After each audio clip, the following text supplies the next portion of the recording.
2024 के लोकसभा चुनाव के लिए धीरे धीरे राजनीतिक माहौल बनने लगा है। मुख्य विपक्षी दल समाजवादी पार्टी ने बीजेपी को मात देने के लिए एक खास मॉडल तैयार किया है और इस मॉडल का नाम है मैनपुरी मॉडल। जी हां, आपने सही सुना। एसपी अब यूपी की सभी 80 लोकसभा सीटों पर इस मॉडल को अपनाएगी। आखिर क्या है एसपी का मैनपुरी मॉडल? देखिए, मैनपुरी के चुनाव का जो मॉडल है, माननीय नेताजी के ज़माने से, और जब वो और नौजवान थे तो प्रजा सोशलिस्ट पार्टी का गढ़ हुआ करता था मैनपुरी।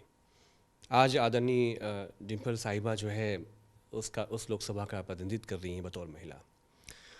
वो जो मॉडल है बेसिकली वो सिर्फ मैनपुरी मॉडल नहीं है, वो सोशलिस्टों का मॉडल है।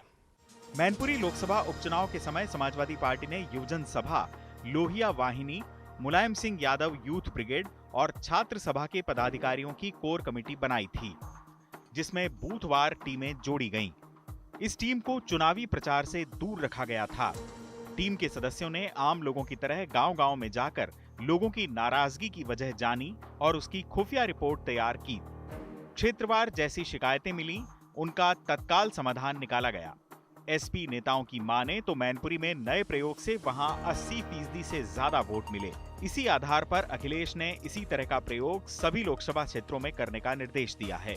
एसपी नेताओं के अनुसार सभी लोकसभा सीटों पर 10-10 युवाओं की कोर कमेटी बनाई जाएगी।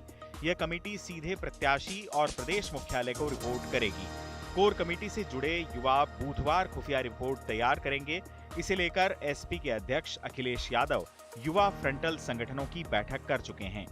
फ्रंटल संगठनों के पदाधिकारियों की घोषणा होती ही मैनपुरी मॉडल को धरातल पर उतारने की कवायद शुरू कर दी जाएगी।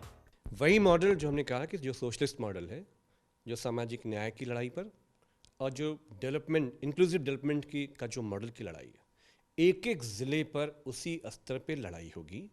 और ये लड़ाई सिर्फ लोकसभा में सीटें बढ़ाने की नहीं है।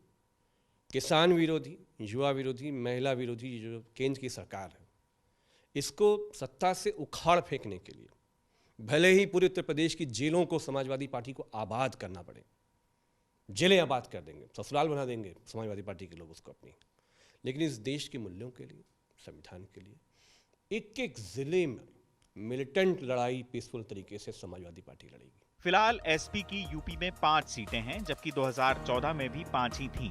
2019 में एसपी ने बीएसपी के साथ मिलकर गठबंधन किया था, लेकिन यह गठबंधन कोई कमाल नहीं दिखा पाया। हालांकि बीएसपी को इसका फायदा मिला और वह 0 से 10 पर पहुंच गई। 2014 के चुनाव में बीएसपी को एक भी सीट नहीं मिली थी। बाद में दोनों के बीच गठबंधन टूट गया था और यूपी विधानसभा चुनाव दोनों अलग अलग लड़े थे। एसपी का फिलहाल आरएलडी, अपना दल कमेरावादी और जनवादी पार्टी से गठबंधन है। अब देखने वाली बात यह होगी कि 2024 के लोकसभा चुनाव में मैनपुरी मॉडल एसपी के लिए कितना फायदेमंद साबित होता है।